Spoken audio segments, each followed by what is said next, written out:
Hello, friends. Welcome to episode 1 of the David O. Stewart Show, where this award-winning author and historian and former attorney shares his insights and interviews amazing guests, starting with season 1, where we'll talk about the topics in David's newest book, The Democracy We Must Keep. I'm Hope Katz-Gibbs, proud producer of the show on the Incandescent Radio Network and Incandescent TV, and you can also listen to our podcast on Spotify, iHeart, and Apple Radio. You can also check out our YouTube channel, incandescent.tv, where you will find all of the video versions of our shows. But before we jump into our interview with David, let me tell you about his illustrious career, and illustrious it has been. David has received the Lifetime Achievement Award from the Washington Independent Review of Books. He was a reporter back before law school with the Staten Island Advance, and for 10 years wrote the monthly Supreme Court column for the American Bar Association Journal. He has done on-air commentary with CNN, C-SPAN, Bloomberg News, and MSNBC. Today, we will lay the foundation for his show and talk with David about that amazing career, give you a little insight into his books, many of which focus on the founding fathers, including The Rise of George Washington, The Summer of 1787, the impeachment of President Andrew Johnson, and perhaps one of my favorites, American Emperor, Aaron Burr's challenge to Jefferson's America. A deep dive into American history is one of my favorite topics.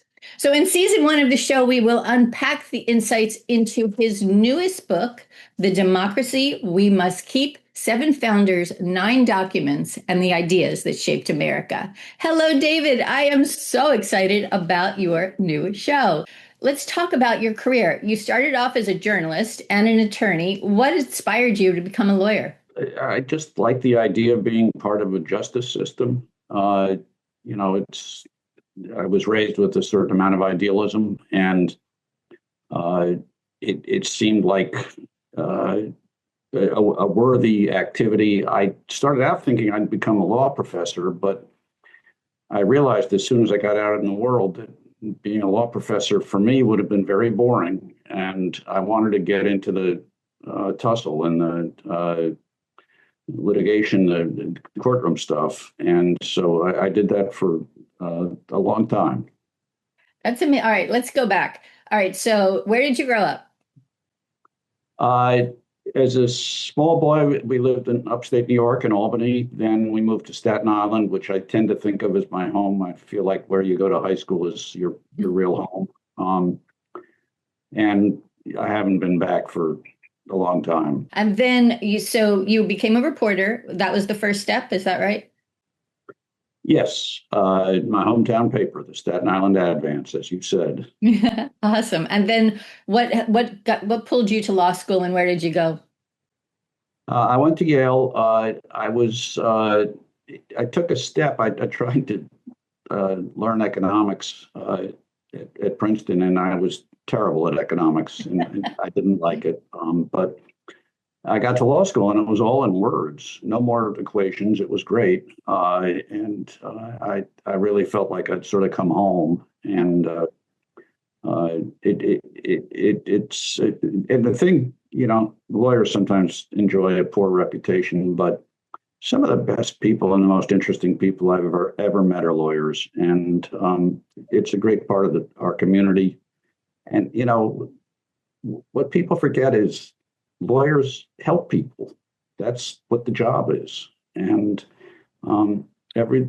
pretty much every lawyer, there's always a rotten apple somewhere, but every lawyer is trying to do good.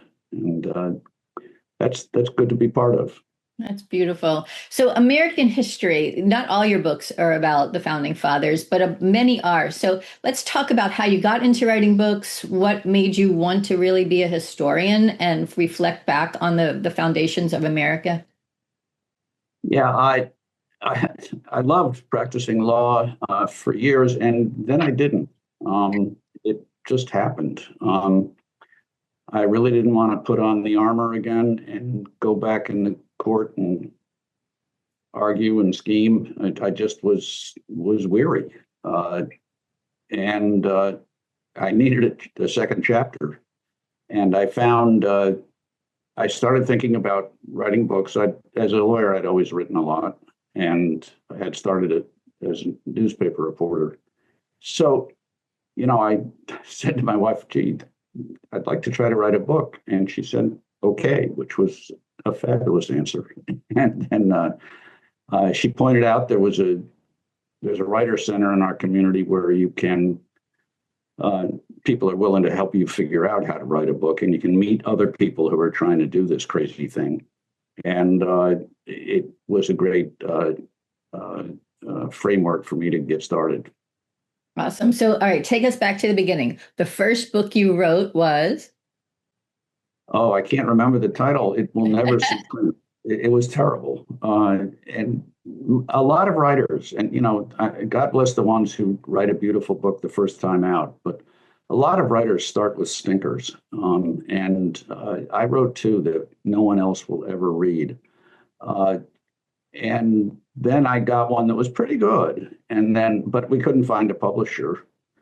And my agent said, and these were all novels. And my agent said, well, we got to try something else. And I told him about an idea I had for a nonfiction book. And he said, well, nonfiction's easier to sell than fiction. So that sounded good to me. That turned into the summer of 1787 about the Constitutional Convention. And I had done a lot of constitutional law, so it was a very comfortable topic for me.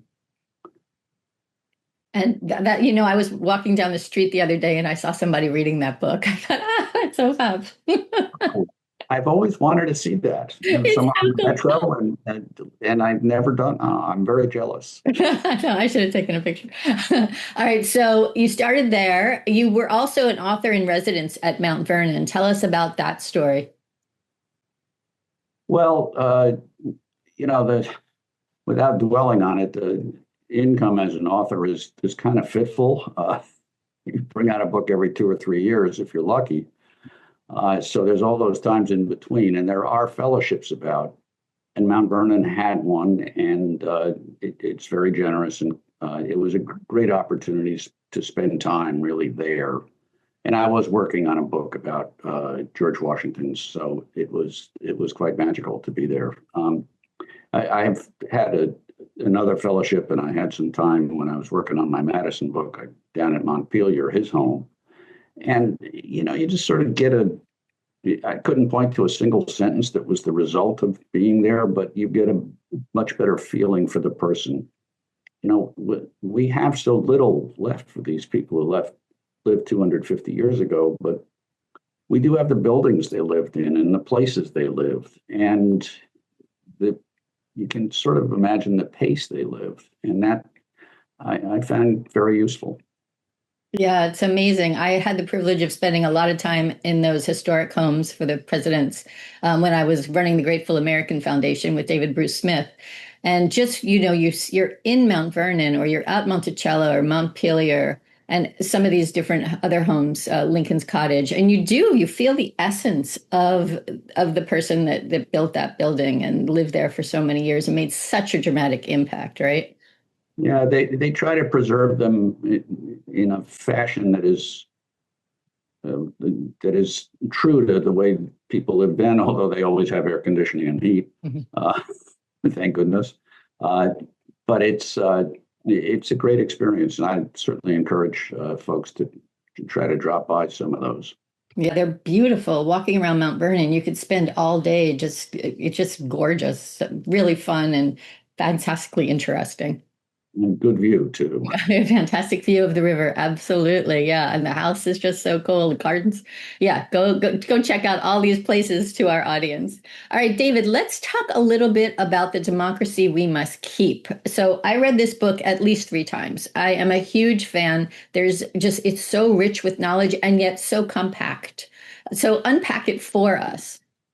Well, we should stress that you could read it 3 times because it's short. Fair. And I intended to write a short book here. It was a response to our times. I have been finding our times challenging and have left me off balance too often, and feeling that we are not the country I thought we should be. And it was a chance,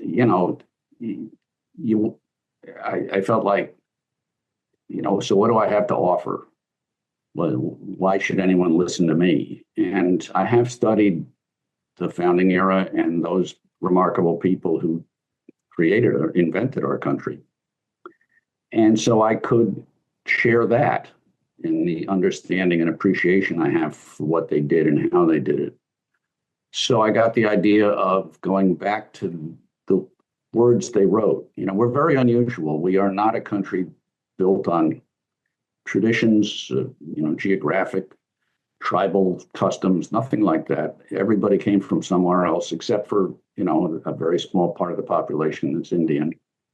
And, people came here for opportunity, but they also came because of the ideas that were behind this country. This country was invented to be different from other countries. And that's our blessing. And we haven't always been true to it, but it is what inspires so many Americans and people to come here. And people go through terrible trouble to come here. So I wanted to look at what they intended when they started the country, and then make it possible for other people to think about, okay, that's what they intended. Now, what do we have? How does it compare? And that's something I try not to be too prescriptive about. I want people to think about it themselves. They'll probably get a hunch as to what I think, but I think it's a useful exercise, and it's a great reminder of the remarkable people they were who helped create the country. We dwell a lot these days on their flaws, and they had them, but they also did some amazing things. Yeah, and that they all came together at that same time to make this historic, heroic country. It's really remarkable, and you unpack it so beautifully. So let's go through it. 7 founders, 9 documents. So talk about that. Talk about a little bit about the founders to begin with. I was so struck when I got to the end the first time through, and that these people had laid this foundation so deeply and strongly and with care. And now, where are we? What are we doing? And that they're all past and how fast life goes. And yet they thought forward hundreds of years to give us this opportunity to say that we're Americans and that we, the land of the free, home of the brave. So talk a little bit about each of them briefly, but we're going to unpack it on your show, one chapter at a time. So give us just some insights into some of these founders. Well, it all fell pretty naturally into 2 groups. There's the Revolutionary War documents, the ones that are written to fire people up and get them out there ready to fight. And those are wonderful, frankly. I start with Patrick Henry's Give Me Liberty or Give Me Death speech. He's a magnificent orator, and the speech it makes you want to, as Henry Adams once said about a speech like that, it makes you want to go out and beat up a small man. But it was Henry's talent. He was a great inspirational speaker. He was not the sort of nation builder that some of the others were. So the time was just right for him. And the same can be said for Thomas Paine, whose pamphlet Common Sense was the bestseller of 18th century America. It's a brilliant piece of work. And he wrote a bunch of other essays as well to inspire the troops. Washington made him part of the Continental Army, even though he certainly was no soldier and had no experience, just because he thought Paine's pen was so powerful, and he wanted to give Paine a front row seat on what was happening so he could record that and inspire other Americans. And then, of course, there's the Declaration of Independence, the important parts written by Thomas Jefferson, who was a magnificent writer. And, those are the parts we can still, all of us can recite, that all men are created equal, pursuit of life, liberty, and happiness. It's never been said better. And it is It's our code.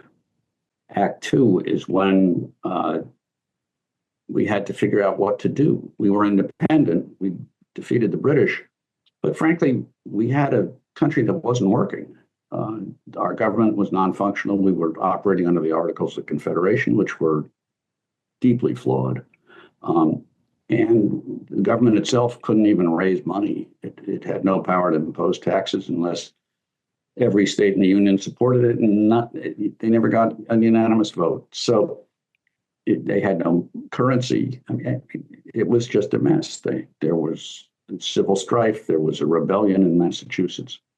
And, people like Washington, and he had sacrificed greatly during the war. He had gone home. He didn't want to be the dictator, despot, but he was afraid that all the sacrifices that had been made by his troops, he'd watched a lot of men die, a lot of men give up limbs. And he's afraid it would fail. And that led to the Constitutional Convention, which is called for different talents, pardon me, from what we needed for the Declaration or for the fiery time. And that's when people like James Madison became very important. Madison was a small man, soft voice, but pretty much everybody who met him realized this guy's really smart. And he had really studied government, and he had ideas that were powerful and important for how to structure a government. Washington grabbed onto him, kept him by his side the whole 5-year period of the founding. The two of them were really the most important figures, I think, at the convention. And Washington doesn't get credit for that so much.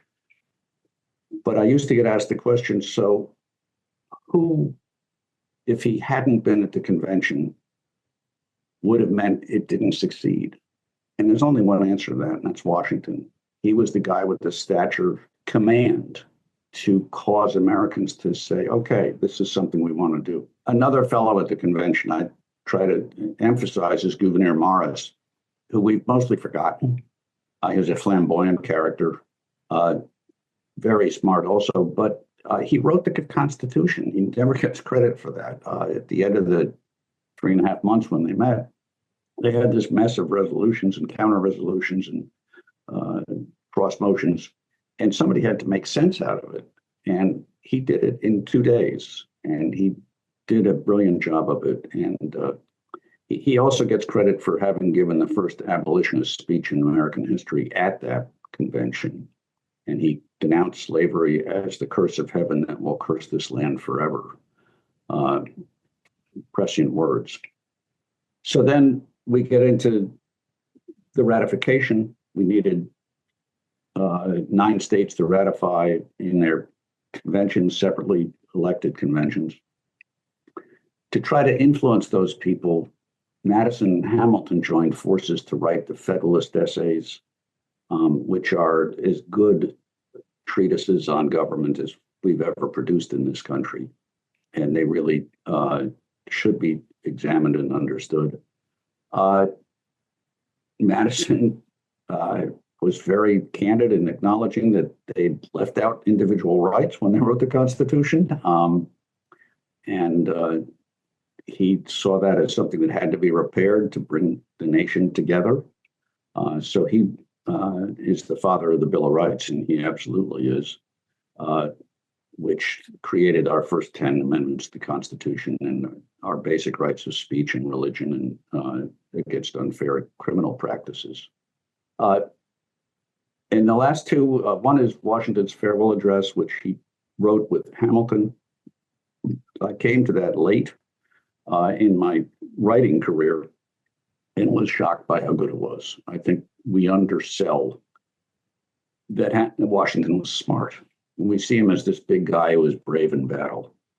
He's just some big galoot. And, he intimidated everybody because he was 6'3". No, he was really smart. Even Jefferson, who didn't like him very much, said he had the best judgment of anybody.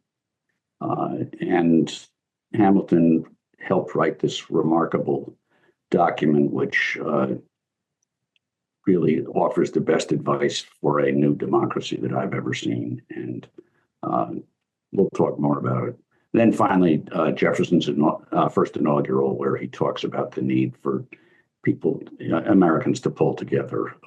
There've been a lot of partisan wrangling, and Jefferson was part of it, but he also understood that it's a dead end. You can't just do that forever. So there we are. And that's quite a bit. I think your professorial tendency is coming through in this, and we really appreciate it. I mean, I'm just so enthralled with how simple you made this book, right? And how easy it is to understand what they were thinking and how their actions played out to give us this magical democracy that we are privileged to live in. I am going to ask you one question. We can edit it out if you want. So where are we today? I think we're at risk. I think we have lost virtue. Madison, in his at some point in his writings, basically said, well, all these government structures are important, but if the people lose their virtue, it won't matter. And he meant civic virtue. He meant a sense of obligation to our fellow citizens, a sense of charity and community. And it's something we don't have. I mean, we have to, it's such simple stuff. We have to vote. I mean, if you're not voting, it's your fault. You can vote against the people I like, fine. Mm-hmm. But show up, be part of this. And you have to be willing to listen. We're not all right. An appalling number of times I have not been right about things. And it really does help to listen. And those are civic virtues that we have to have. And we're losing control, fealty to, and that that is a dangerous thing. Yes. So we're on a mission, right? We're going to use this show as an opportunity to share the wisdom that is in this book and basically that's in the underpinnings of this country, and talk to some experts and other people about their opinions and their thoughts. And so tell us, who's going to be coming on the show for interviews? Well, I haven't formally invited everybody yet, or really anybody. So, but I do want to invite people who have written thoughtful books about the nation's history. That's what I think appeals to a lot of people, and that can be done through historical fiction. I've written historical novels. I like them, and I think you can get to some truths that way too. So I hope to bring some very stimulating folks on board. Yeah, it's going to be great. David O. Stewart, The Democracy We Must Keep, and so many other books, not just about American history, but very thoughtful. And thank you so much for being part of the Incandescent family. We are thrilled to have you. Check his website out, davidostewart.com. This book is a must read, The Democracy We Must Keep. It's going to be a little blurry, but I'm going to just put it up right here and just go grab it. How many pages is this, David? Well, it's 90 pages of text. We included the Constitution and the Declaration because they should always be at hand. Yes, and that is an amazing tool. So The Democracy We Must Keep and the David O. Stewart Show on Incandescent Radio and Incandescent TV. Check us out every month. I'm Hope Katz-Gibbs, proud producer of the show. Thrilled to welcome David again to the Incandescent family. So watch us, listen to us on all those podcasts on Spotify, iHeart, and Apple, and Incandescent Radio and Incandescent TV. And you will have the opportunity to learn from this gentleman. It's really important. So thank you very, very much. Thank you, David. We look forward to the next episode. Take care, everyone.